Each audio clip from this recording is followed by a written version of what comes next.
Olá, estudantes, tudo bem? Meu nome é Fernando, sou professor de História e nessa semana falaremos das semanas 3 e 4 do PET, Indígenas, Mulheres e Sociedade. As competências desses assuntos é identificar e explicar em meio a lógicas de inclusão e exclusão as pautas dos povos indígenas no contexto republicano até o ano de 1964 e das populações afrodescendentes, considerando as particularidades da história regional e local. Além disso, identificar as transformações ocorridas no debate sobre as questões da diversidade no Brasil durante o século XX e compreender o significado das mudanças da abordagem em relação ao tema, ressaltando que a nação brasileira é multirracial e pluriétnica, ou seja, composta de várias etnias indígenas, africanas e europeias. Relacionar as conquistas de direitos políticos, sociais e civis à atuação de movimentos sociais, enfatizando o protagonismo feminino. Então, por isso que o tema da aula, Indígenas, Mulheres e Sociedade. Nós vamos começar a falar sobre as políticas indigenistas no Brasil entre 1900 e 1967, ou seja, a proposta para os povos indígenas dentro da República, até o período da ditadura civil-militar. A relação do governo brasileiro com a população indígena, ela varia muito conforme o processo histórico.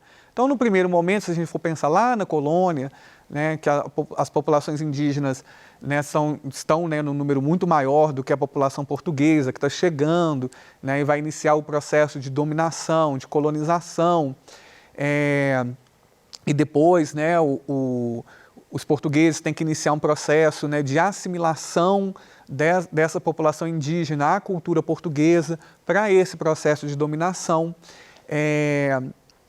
Nós vamos ter no Império a ideia do bom selvagem, a construção do indígena enquanto um ser primitivo, porém de boa índole, diferentemente daquela que vai ser construída para os afrodescendentes, para os negros escravizados, em que a ideia deles não é de bom selvagem, é o primitivo, é o bárbaro, mas sem nada de positivo.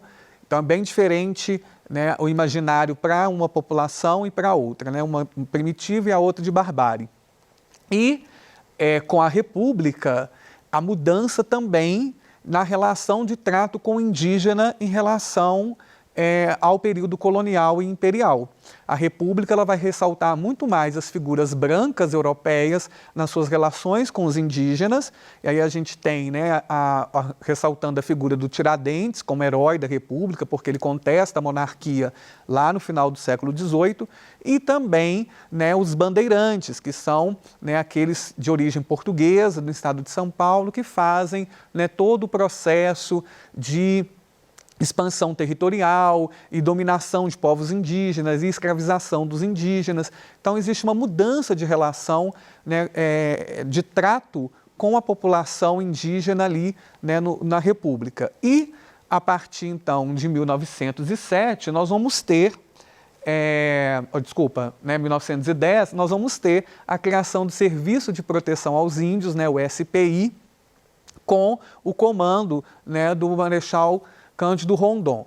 O Marechal Cândido Rondon ele falava muito nessa ideia de aproximar dos povos indígenas, pacificá-los e depois dessa pacificação, o processo de assimilação à sociedade brasileira. O Serviço de Proteção aos Indígenas, esse SPI, ele tinha a ideia de trazer esses povos indígenas para o contexto da sociedade não indígena, para o contexto da sociedade comandada pelo governo republicano. E o SPI ele vai durar até 1967, quando é substituído pela FUNAI, a Fundação Nacional do Índio. Tá? Então, naquela época da criação do Serviço de Proteção aos Índios, nós vamos ter alguns setores da sociedade brasileira que são contrários a essa aplicação de política pública do governo republicano na época. Nós temos as lideranças governamentais estaduais, principalmente dos estados brasileiros, onde você tinha um número maior de povoamentos, aldeamentos, territórios indígenas, que viam o serviço do SPI como uma ameaça política, porque entendiam uma intromissão do governo da República, né, do governo sediado no Rio de Janeiro, dentro dos seus territórios estaduais. Então, essas elites estaduais, elas tinham uma resistência à presença, né, do Serviço de Proteção aos Índios. E também a gente tem, né, a elite rural, né, que via esse serviço de proteção aos índios também como uma barreira à exploração de territórios ocupados pelos indígenas, esses territórios que não tinham registro, então, né, se podia avançar por esses territórios com plantações, né, com extração de madeira e outras atividades. Além disso, então, né, esses dois grupos, né, eles tinham aí, entendiam, né, o Serviço de Proteção aos Índios como uma ameaça para os seus interesses. E, além disso, a gente tinha também a questão da Igreja Católica, né? Durante séculos, né, os indígenas foram sendo inseridos ao modelo trazido pelos portugueses através da catequização e educação patrocinada pela Igreja Católica. Então, para, né, os missionários, né, e os religiosos, o SPI também era, né, uma política pública, né, que intervia nos interesses desse grupo. Bom, então, né, a igreja, né, se sentia ameaçada naquilo que por séculos considerou um sacro direito, a catequese dos pagãos, né, como eram considerados indígenas, porque até então eles não eram católicos. O Serviço de Proteção aos Índios funcionou com diversos formatos até o ano de 1967, quando foi substituído pela Fundação Nacional do Índio, a FUNAI, que é a fundação que cuida, né, dos povos até os dias de hoje, né, dos povos indígenas. Essa relação, né, do SPI depois da FUNAI é uma relação que, né, assim, os pesquisadores, né, os antropólogos, sociólogos entendem muito também como uma ideia de que os indígenas precisam ser tutelados pelo Estado, né, que eles precisam ter esse apoio do Estado, que eles não são capazes, né, de gerir seus próprios territórios, né, suas próprias vontades e até suas próprias culturas. Bom, então, quando você tem a mudança para a Era Vargas, que ainda era SPI, né, o Vargas se afasta um pouco dessa ideia, né, do índio tutelado para a ideia de inserção do indígena no imaginário nacional. E essa inserção do indígena no imaginário nacional, ela está muito vinculada também, né, a todo o processo que eles, né, do próprio governo, né, da própria ditadura do Estado Novo, né, que é a última fase da Era Vargas, em construir uma ideia, né, de que o indígena ele compunha o processo social brasileiro, né? Então, os funcionários da propaganda, né, do Estado Novo, ali, da Era Vargas, eles vão criar, né, esse imaginário de que era necessário, né, a inserção do indígena e trazer, então, todas as contribuições que os indígenas tiveram aí na construção da nacionalidade brasileira, né, na construção histórica e cultural da nação. Ou seja, né, o governo varguista estava preocupado com a unificação nacional, né, com a defesa do território e com a configuração racial do povo brasileiro. Essa preocupação da Era Vargas, ela também, né, vai estar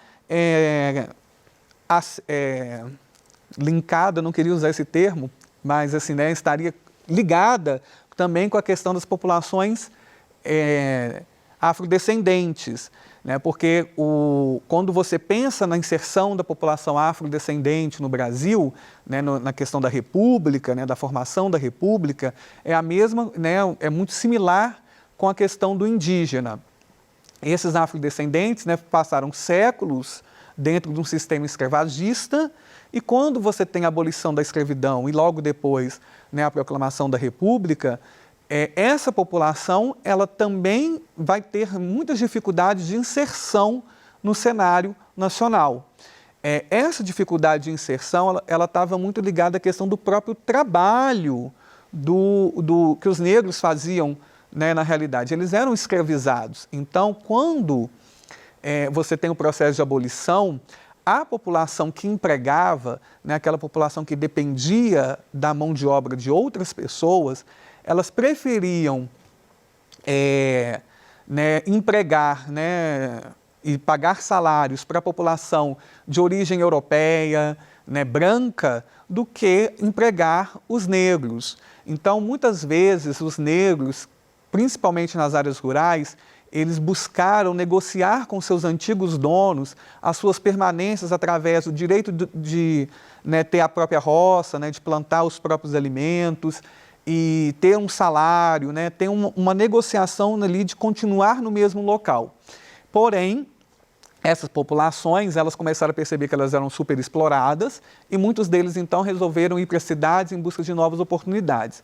E ali nas cidades, eles tinham dificuldade de arrumar emprego porque eles tinham a concorrência da mão de obra imigrante de origem europeia, que era branca, então era muito mais aceita do que a deles. E aí, essa população tinha que fazer bico, né, tinha dificuldade de sobreviver. Então, você tem aí um processo em que acaba caracterizando uma marginalização dessa população e que vai gerar também uma violência policial, uma violência do Estado contra essa população neste período. Então, essa população, ela buscou, de algumas formas, tentar se inserir. Como ela não conseguia essa inserção através de políticas oficiais, essa inserção ela se dava entre eles mesmos. Então, eles criaram jornais, né, se criou a Frente Negra Brasileira. Essa Frente Negra foi muito importante no processo de alfabetização de crianças e adultos afrodescendentes, porque a gente tem que lembrar que na Primeira República o voto é de população alfabetizada. E também, depois, o Teatro Experimental Negro, que tinha, né, uma produção cultural voltada para esse grupo social. Então, da mesma forma que os indígenas, né, a população afrodescendente, ela teve, né, dificuldade de inserção. A questão do indígena, nessa dificuldade de inserção, ela também está vinculada à questão da terra, como eles são os povos originários, eles têm, né, uma relação com o território que é anterior ao domínio português. Então, todo esse processo secular de dominação europeia no Brasil esbarra em todas as tradições desses povos. Então, esses povos, ao longo do tempo, também foram sendo aí eliminados, né, foram sendo extintos, muitos deles, e durante a Era Vargas isso também vai ocorrer, né, esse processo de assimilação, de inserção do indígena dentro da cultura nacional, né, de valorização do índio,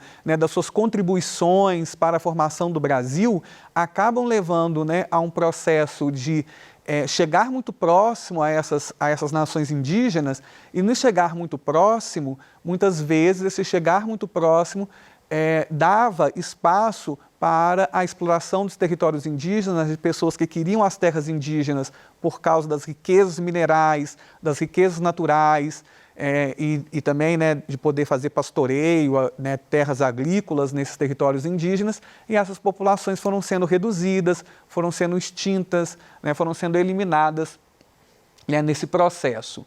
Então, o regime Vargas enobrecia os seus tutelados, que são os indígenas, nesse espírito de boa vontade da República Brasileira com os povos originários, dotando esses povos indígenas de prestígio cultural ao consagrá-los como os primeiros brasileiros. Então, eles são os primeiros brasileiros. Essa ideia, né, na década de 30, na década de 40, né, de valorização das nacionalidades, isso é uma questão recorrente em várias partes do mundo, porque, né, nós temos os regimes totalitários de direita, né, que são extremamente nacionalistas, que cresciam na Europa. Então, esses grupos também têm influência em políticas adotadas nos países da América. E aí a gente vai ter, por exemplo, o México também com a valorização da população indígena. E, né, também temos a questão das mulheres nos movimentos sociais, sejam urbanos, né, sejam rurais. Então, aqui, né, no primeiro momento, a gente está falando das mulheres no cangaço, tá? No final do século XIX, a região nordestina brasileira passava por uma severa crise econômica. As constantes ameaças policiais e o estilo de vida cangaceiro acabaram por introduzir as mulheres aos bandos, só que essa introdução das mulheres faziam com que as forças policiais agissem semelhantemente com como elas agiam com a população masculina, repressão e machismo, porque aí também traz, né, como se tratava as mulheres fora do movimento cangaceiro, né? Era uma sociedade machista, então esse machismo também se traduzia ali no tratamento das mulheres cangaceiras. As cangaceiras recebiam das forças policiais tratamento semelhante aos que recebiam das quadrilhas, repressão e machismo. Aqui a gente tem, né, a Maria Bonita com o Lampião, duas figuras importantes do cangaço brasileiro. E, além do movimento cangaceiro ali durante, né, a transição da República Velha para a Era Vargas, nós temos também a questão da luta feminina por igualdade social, principalmente a questão do sufrágio, né, a questão do voto, que é um movimento que ganha vários países, desde o final do século XIX até, né, os anos 1970, mais ou menos, a gente tem, né, os países, a população feminina, né, buscando essa inserção e essa participação. E é interessante que o Brasil é um dos primeiros países a ter, né, a garantia do voto feminino. Então, em 1927, ainda durante a República Velha, no Rio Grande do Norte, as mulheres vão ganhar o direito ao voto. Lembrando que ganhar o direito ao voto significava que elas tinham que cumprir com aquelas regras do voto lá na República Velha. Então, tinham que ser alfabetizadas, terem mais de 21 anos, tá? Para poder participar do processo. E em 1928, a gente tem eleições municipais no Rio Grande do Norte, em outros estados do Brasil na época, e foi então a primeira vez que as mulheres puderam votar no Brasil. Em 1932, né, com as reformas eleitorais já na era Vargas, isso vai ser mudado, então todas as mulheres dentro do Brasil podem votar, podem participar, né, podem concorrer a cargos, né, do governo, seja no legislativo, seja no executivo. E aí, então, a gente vai ter, nesse cenário, né, o Brasil sendo, né, o segundo país da América a ter voto feminino, atrás apenas do Equador. E também, né, o Brasil tem aí, né, a experiência que um dos poucos países que já teve, né, uma presidenta exercendo, né, a chefia do Executivo Nacional. Também podemos falar da participação feminina nos movimentos operários, né, no movimento dos trabalhadores.